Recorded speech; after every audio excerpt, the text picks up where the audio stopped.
اعوذ باللہ من الشیطان الرجیم بسم اللہ الرحمن الرحیم۔ مولا کائنات حضرت امیر المومنین علی ابن ابی طالب علیہ السلام کے مجموعہ کلام نہج البلاغہ کے تیسرے باب کا 451 نمبر فرمان۔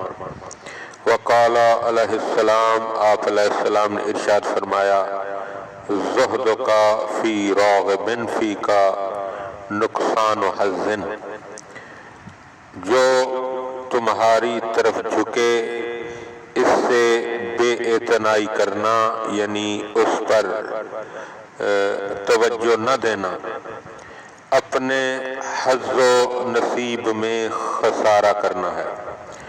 وَرَغْبَتُكَ فِي زَاہِدٍ فِيكَ ذُلُّ نَفْسٍ، اور جو شخص تم سے بے رخی اختیار کرے اس کی طرف جھکنا اپنے ہی نفس کی ذلت ہے۔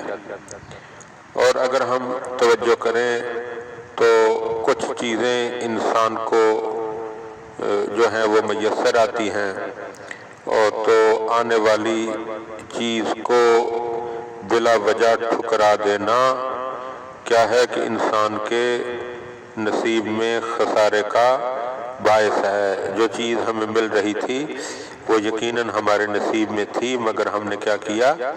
اس کو ٹھکرا دیا۔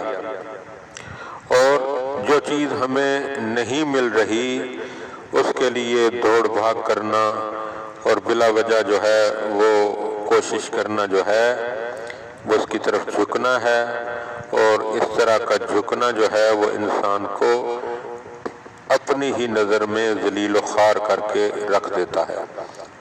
لہذا ایسے فرامین پر اللہ ہمیں توجہ دینے اور عمل کرنے کی توفیق عطا فرمائے۔